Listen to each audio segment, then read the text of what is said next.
Sir का तबीयत ख़राब है और आज एजे सर हमको सॉल्व कर नहीं पाएंगे, धिक चिक वो डांस कर रहे हैं, हम बता रहे हैं। तो हम बोले इसको, हाँ कि शेर अगर घायल हो तो भी दहाड़ना नहीं छोड़ता है, और अगर एजे बीमार भी हो तो भी पढ़ाना नहीं छोड़ता है। ठीक है, तो कहने का मीनिंग ये है कि सारे के सारे इधर टॉपिक पे आओ, हम जो है पढ़ाने के लिए तैयार हैं। ओके चलो, तो हमारे सामने क्वेश्चन कुछ कैसा लिखा गया है, इसको पढ़ते हैं। हाँ क्या डायलॉग था भाई। हाँ डायलॉग पे डायलॉग बन जा रहा है। चलो, तो मीनिंग क्या है कि क्वेश्चन को पढ़ते हैं बच्चे। हाँ मेरे भाई आदर्श आप इधर फोकस करो, और सारे बच्चे। हाँ मेरा कुंदन नहीं आया, हाँ कुंदन नहीं आया, और बहुत सारे बच्चे हैं जो आए नहीं हैं। ठीक है, तो अगर जल्दी आएंगे, ओके शुभम बोल रहा है क्लास के लिए तैयार है, जल्दी आएंगे तो बच्चा टॉपिक में आ पाओगे। स्टार्ट करते क्लास। देखो सुनो, क्वेश्चन क्या बोल रहा है कि हमने हमेशा बोला है कि क्वेश्चन को पढ़ने से पहले दिमाग को ये बताना है कि भैया हमने क्वेश्चन तो सॉल्व करना है, लेकिन तरीके से करना है, एक पैटर्न से करना है। हमें पता होना चाहिए कि पहले क्या सोचना है, उसके बाद क्या सोचना है, उसके बाद क्या सोचना है। मतलब हमको स्टेप्स पता होने चाहिए, हमको प्रोसेस पता होना चाहिए। तो फर्स्ट स्टेप ही कि क्वेश्चन को पढ़ो, दो बातें होंगी, समझ में आएगा या समझ में नहीं आएगा। अगर समझ में आया तो वेल डन, नहीं आया तो फिर सिर्फ इतना देखो कि हमने फाइंड क्या करना है या हमें प्रूफ क्या करना है, और उसको लेकर के आगे बढ़ो, उसको बेस बना के आगे बढ़ो, सारी बातें सॉल्व हो जाएंगी। इस न्यूमेरिकल का पूरा प्रोसेस क्या होगा यहाँ हमने सॉल्व किया हुआ है। ठीक है, और इससे आप जो है नोट्स बना सकते हो। बाकी हम समझाने के लिए यहाँ समझा रहे हैं। कमेंट हम पढ़ेंगे, थोड़ा पढ़ा ले उसके बाद भी। घायल शेर की सांसें उसके दहाड़ से भी ज़्यादा खतरनाक होती है। My God.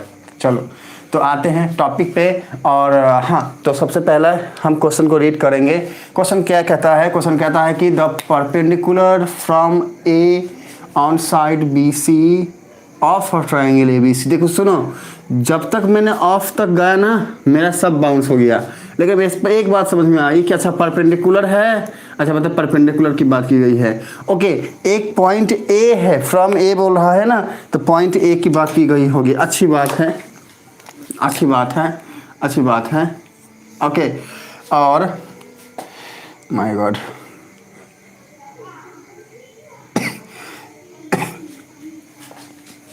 हम बोल रहे हैं कि हमको बहुत परेशान कर रहा है ये छींक। हाँ अभी आने वाला था, इसको हम बोले तुमको आना है तो आओ ना, तो डर गया, फिर अंदर बैठ गया। हाँ अब दोबारा आएगा नहीं तो हम क्लास कर दो। हाँ हम इसको डांटे, देखो कब तक रहता है। हाँ आते हैं टॉपिक पे।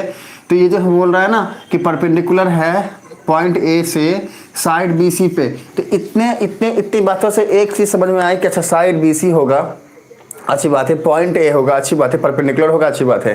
लेकिन फिर भी बाउंड से लॉजिक नहीं बन रहा है कि भैया है क्या। अब जैसे ही हम आगे बढ़े तो हमने देखा of triangle A B C, अच्छा एक ट्राइंगल बनेगा ए बी सी। ठीक है, एक ट्राइंगल बनेगा ए बी सी, इतना दिमाग को पता चला कि ठीक है एक ट्राइंगल बनेगा ए बी सी।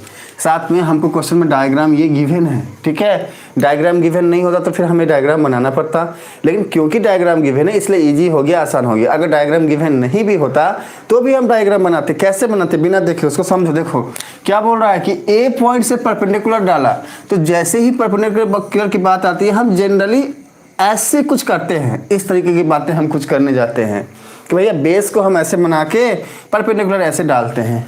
बाय नेचर हम ऐसा ही करते हैं। बाकी करने के लिए तो आप कैसे भी कर सकते हो। हाँ अब मान लो हमारा आदर्श बोलेगा नहीं सर जी हम तो ऐसे करेंगे और ऐसे परपेंडिकुलर डालेंगे। ठीक है, कुछ भी कर सकते हो, लेकिन बाय नेचर ऐसे। तो बाय नेचर क्या बोल रहा है, ए से परपेंडिकुलर है साइड बी सी पे, तो मतलब ये है कि हम एक बी सी साइड ले लिए ये वाला, और एक पॉइंट हम जो है कुछ इस तरीके से लिए, मान लो ऐसा। ठीक है, अब क्या बोल रहा है, बोल रहा है कि BC साइड से, हाँ अच्छा of a triangle ABC intercepts BC at D, मतलब कि D पॉइंट पे इंटरसेप्ट कर रहा है। ये हो गया A, ये हो गया D, ये हो गया मान लो B, ये हो गया C। ट्राइंगल बनाना था तो हम बना दिए ट्राइंगल, तो ABC ट्राइंगल हो गया। A से BC के ऊपर हमने परपेंडिकुलर डाला जो BC को D पॉइंट पे कट करता है। कैसे करता है कट, कि ये जो DB है, ये जो DB है ये CD का 3 थ्राइस हो। देखो देख के पता चल रहा है ये छोटा है और इससे बड़ा लग रहा है, हालांकि थ्राइस तो नहीं लग रहा है लेकिन अप्रोक्सीमेट थ्राइस की वैल्यू आ गई है। हाँ तो देखो डायग्राम फिर कुछ हमारा यहाँ भी ऐसे दिया हुआ है, तो अगर डायग्राम गिवन है तो फिर हमारे लिए अच्छा है, नहीं है तो हम बना सकते हैं कॉमन सेंस का यूज करके। ठीक है, तो क्वेश्चन को पढ़े और क्वेश्चन को पढ़ को यहाँ तक की बात से हमने डायग्राम को जो है बनाया, अगर डायग्राम नहीं होता तो, बाकी तो डायग्राम है तो समझना ज़्यादा आसान है। तो मान के चलते हैं कि